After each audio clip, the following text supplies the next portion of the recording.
Hello नमस्कार, मी शर्मिला. माझ्या YouTube चॅनलमध्ये माझ्या सगळ्या गोडताईंचं मैत्रिणींचं अगदी मनापासून स्वागत करते. सर्वांना सर्वप्रथम श्री स्वामी समर्थ. आणि हो, तुम्ही माझ्या काल व्हिडिओला जे प्रेम दिलं त्याबद्दल तुमची हृदयातून आभारी आहे. बघा, आजच्या दिवसाला म्हणजेच व्हिडिओला मी खूप लेट सुरुवात केलेली होती. जवळजवळ 10-10:30चं हे टायमिंग असेल. थोडीशी तब्येत डाऊन असल्यामुळे मी काही सकाळी व्हिडिओ शूट केलेला नव्हता.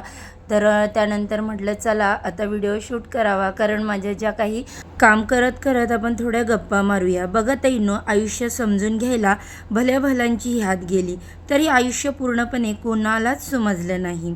कारण आयुष्य हे पुस्तक नाही वाचून संपवलं किंवा गणित नाही ते सोडवून संपवलं. आयुष्य हे अनुभवाचं मैदान आहे बघा, जिथे पडलं जातो, उठलो जातो, सावरलं जातं. तर बघा, म्हणूनच आयुष्य समजण्यात नाही तर जगण्यात वेळ घालवता आला पाहिजे. आजची खरी दुःख म्हणजे काय आहे बघितलं का ताईंनो? लोक काय म्हणतील, हे बरोबर आहे का की चूक आहे, या गोष्टी माझ्याच वाट्याला काय, हे दुःख माझ्याच वाट्याला का, यात आपण अडकून पडतो. पण आयुष्याची प्रश्नांची उत्तरं हे देता येत नाहीत. फक्त आयुष्य आपल्याला संधी देतं, उत्तर देत नाही. त्यामुळे आयुष्याने संधीचा हात दिला तर तो घ्यायचा की नाही आपल्यावर असतं. बघा ताईंनो, आयुष्याचं एक खरं सत्य आहे. भरलेला खिसा माणसाला जग दाखवतो आणि रिकामा खिसा जगातली माणसं दाखवतो. म्हणजेच काय तर पैसा माणसाची किंमत ठरवत नाही, पण माणसं आपली किंमत कशी लावतात ते मात्र नक्की दाखवतो. श्रीमंतीत आपल्या आजूबाजूला खूप गर्दी असते, पण तोच जर अडचणीचा काळ असेल तर आपल्या बाजूला फक्त खरी माणसंच उरतात. म्हणून परिस्थिती बदलली तरी मन छोटं करू नका, कारण रिकाम्या खिशानेच माणसाची ओळख होते. आणि आयुष्याचं सगळ्यात मोठं आणि महत्त्वाचं सत्य म्हणजे बघा, ताकद आणि संपत्ती नेहमी एकाच माणसाकडे नसते. म्हणून कोणाच्या ताकदीवर हसू नका आणि कोणाच्या श्रीमंतीपुढे झुकू नका. प्रत्येकाकडे काहीतरी आहे. कोणाकडे मेहनत, कोणाकडे बुद्धी, कोणाकडे अनुभव, तर कोणाकडे संयम. म्हणजे बघा, 100 किलोचं धान्याचं पोतं ज्याला उचलता येतं ना, त्याला ते विकत घेता येत नाही. आणि ज्याला ते विकत घेता येतं त्याला ते उचलता येत नाही. म्हणजेच काय तर यश म्हणजे फक्त पैसा नाही आणि संघर्ष म्हणजे अपयश नाही. आज तुम्ही झगडत असाल, कदाचित पडाल पण, परंतु तुम्ही हरलेला नाही. कारण जो चालतो, जो पडतो, तो पडून पुन्हा उभा राहतो आणि आयुष्यात पुढे जातो. म्हणून आयुष्याकडे तक्रारीने नाही तर कृतज्ञतेने बघा. प्रत्येक दिवस हा संधीचा समजून जगा. लोक काय म्हणतील यापेक्षा आपण स्वतःला काय म्हणतो याला जास्त महत्त्व द्या. कारण शेवटी एवढंच खरं आहे, आयुष्य समजलं म्हणून जगता येत नाही, पण जगलो तर आयुष्य आपोआप समजतं. बघा ताईंनो, तर आपण आपल्या आयुष्यामध्ये कसं जगायचं, कसं वागायचं, काय बरोबर आहे, काय चुकीचं आहे, हे फक्त आपल्या हातात आहे. आपण आपल्याला दोष देऊन आपणच चुकीचं आहोत असा समज करून आयुष्य जगायचं नाही. कशावरून आपण चुकीचं आहे, समोरील व्यक्तीला आपण कितीही जीव लावा, तिचा जर तो स्वभावच असेल की एखाद्या माणसाची किंमत नाही करायची, त्याला हर्ट करायचं, तर त्याला आपण काही करू शकत नाही. अशा वेळी तुम्ही तुमचा स्वभाव बदला, तुम्ही तिथून टर्न घ्या, तुम्ही त्या व्यक्तीला जीव लावणं सोडून द्या. त्याचा जो स्वभाव आहे तो आयुष्याला शेवटपर्यंत जाणारच आहे. तर बघा ताईंनो, मी तुमच्याशी बोलत बोलत इकडे आता कुकर लावून घेतला. त्याच्यानंतर भाजीसाठी मी कटिंग केली. पातळ भाजी मी आज काळ्या घेवड्याची आमटी बनवणार आहे, पातळ आणि सुकी शेपूची भाजी. तर त्याची देखील तयारी तुमच्यासोबत बोलत बोलत मी करून घेतली. आता जे वाटण आहे काळ्या घेवड्याच्या आमटीचं ते देखील करून घेतलं. त्याच्यानंतर जी शेपूची भाजी करणार होती त्याच्यासाठी लसूण आणि मिरची याचं वाटण करून घेतलं. म्हणजे आबडधोबड वाटायची, जास्त बारीक करून नाही टाकायची. आता मी शेपूची भाजी इकडे फोडणी करत आहे. बघा, शेपूची भाजी फार तर काही आवडीने खाल्ली जात नाही आमच्या घरात, पण तरी देखील हिरव्या पालेभाज्या अधूनमधून खाव्यात म्हणून मी अशा आणत राहते. पालक, शेपू, मेथी, फक्त मेथीचीच भाजी आवडीने खाल्ली जाते. तर आता मी इकडे शेपूची अत्यंत साध्या पद्धतीने भाजी बनवणार आहे. त्याच्यामध्ये डाळ वगैरे काही टाकली नाही, फक्त लसूण आणि मिरची हे बारीक करून टाकलेलं आहे. आणि आता इकडे शेपूची भाजी मी फोडणीला दिली. तर अशा पद्धतीने देखील शेपू चांगला लागतो. किंवा मग आपण मुगाची डाळ देखील घालून शेपूची भाजी केली तरी देखील ती चांगली लागते. पण मी आज अशी साध्या पद्धतीने बनवली.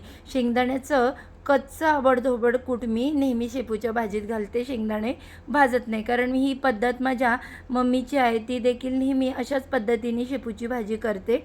तर आता इथे भाजी फोडणीला देऊन झाकण ठेवलं. त्याच्यानंतर थोडीशी वाफ आली की ती भाजी दुसऱ्या गॅसवर मी ट्रान्सफर केली आणि आता म्हटलं इकडे लगेचच आमटीला फोडणी द्यायची आहे मला. मी काळ्या घेवड्याची आमटी करणार आहे. तर बघा, काळ्या घेवड्याची आमटी करताना जर तुम्हाला त्याचा रंग भाजीचा काळा येत असेल आणि तो आवडत नसेल तर अगोदर तुम्ही घेवडे थोडेसे पाण्यामध्ये उकळून घ्या, तर त्याचा रंग सगळा गरम पाण्यामध्ये उतरून जातो.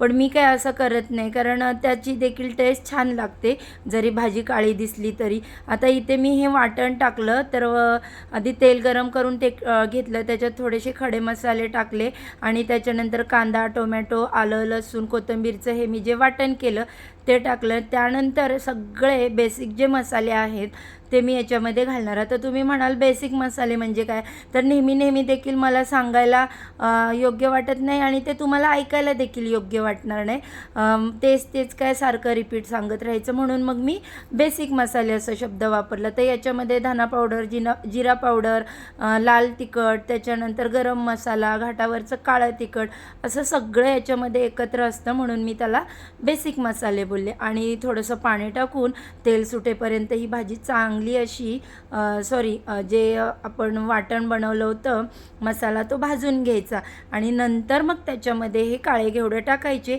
आणि थोडंसं झाकण ठेवायचं, वाफ येऊ द्यायची. मग भाजीला टेस्ट चांगली येते. मसाले चांगले आता इथे भाजलेत तेल सुटेपर्यंत, कारण कच्चे मसाले आपण मिक्सरला वाटून घेतले होते, त्यामुळे मसाला तेलामध्ये चांगला भाजायचा, नाही तर भाजीला मग कच्चा वास येतो. तर आता इथे माझी भाजी तयार करून झालेली आहे. फोडणी देखील झाली. बघा, मी अशा पद्धतीने तुम्हाला दाखवते. असं वाटण करून केली ना तर भाजी चांगली मिळून येते. आता बघा, हिचा रंग तुम्हाला दिसला असेल, थोडासा काळपट आला, कारण काळ्या घेवड्यांचा रंग भाजीमध्ये असा उतरला जातो. तर अशा पद्धतीने आता इथे माझी पातळ भाजी तयार झाली, शेपूची भाजी तयार झाली. मग अशीच मी तुमच्याबरोबर कुकर लावलेल्या शेअर केलेल्या चपात्या देखील मी करून घेतल्या आणि अशा पद्धतीत सकाळचं माझं जे काही छोटंसं रुटीन होतं ते तुमच्याबरोबर शेअर केलं. आता इथून पुढे हा जो टायमिंग मी तुमच्यासोबत शेअर करते तो आहे संध्याकाळचा टायमिंग. आता मी आज संध्याकाळच्या जेवणासाठी आळूची वडी बनवणार होते आणि सोयाबीनचा राईस फक्त. कारण बघा, आमच्याकडे जर सकाळी पूर्ण जेवण लागतं, भाजी, चपाती, भात, त्याच्यानंतर पातळ भाजी, पण संध्याकाळी असं नॉर्मल जरी जेवण असेल तरी चालतं. तर बघा ताईंनो, आज मी तुम्हाला आळूची वडी मी कशी बनवते हे सांगते. त्यासाठी इकडे मी जे बेसनचं पीठ घेतलं, मला हवं आहे तेवढं वड्यांसाठी, थोडंसं 1 चमचा कॉर्नफ्लॉवर टाकलं म्हणजे वडीला कडकपणा येतो. तसेच गरम पाण्यामध्ये मी चिंच आणि गूळ भिजत घातलेला होता, तो देखील त्याचं पाणी असं मी बारीक करून चिंचेचा कोळ करून घेतला.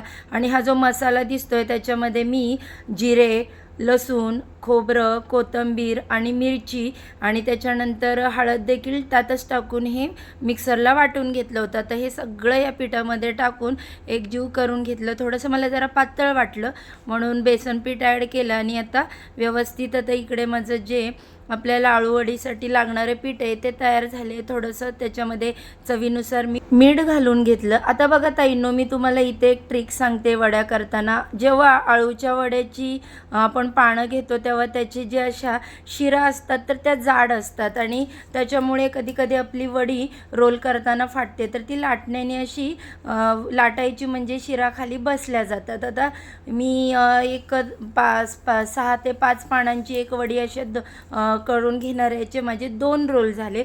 मी छोट्या वड्या करत नाही, माझ्या मम्मीची देखील अशीच पद्धत आहे, मोठा असा रोल करते म्हणजे वडीला लेअर देखील चांगले पडतात. आता मी इकडे एक पेंडी वडीची म्हणजे ही आळूची पानं आहेत ती आणली होती, तर त्याच्यामध्ये माझ्या 2 रोल करून झाले.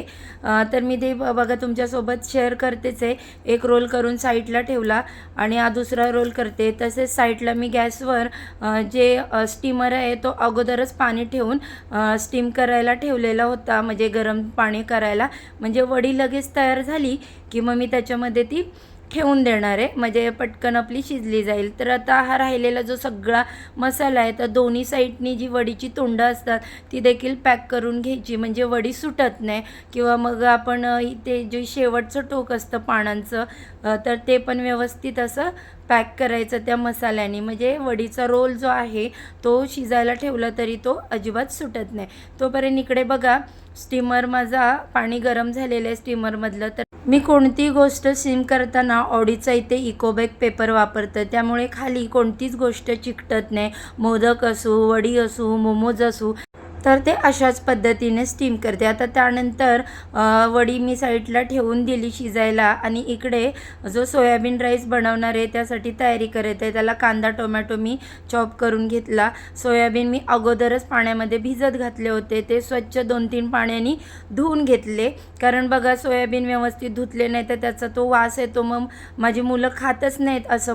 पण कधीतरी मी असं बनवतेच, त्यांना ओरडून खायला घालते, कारण सोयाबीन देखील पौष्टिक असतं. तर तेल गरम झालं की त्याच्यामध्ये जिरे घातले आणि मग कांदा घातला, थोडंसं मीठ घातलं, कारण मीठ घातलं की कांदा लवकर परतला जातो. त्याच्यानंतर कांदा परतला की टोमॅटो लगेचच त्याच्यामध्ये घालून घेतलं. आणि मी आता या भातासाठी वाटण तयार केलेलं आहे, तर ते मी नंतर घालणार. पण कांदा टोमॅटो भाजतच मी त्याच्यामध्ये सोयाबीनची वडी घातली, कारण मग ती देखील अशी कच्ची लागत नाही, व्यवस्थित तेलाबरोबर भाजली जाते.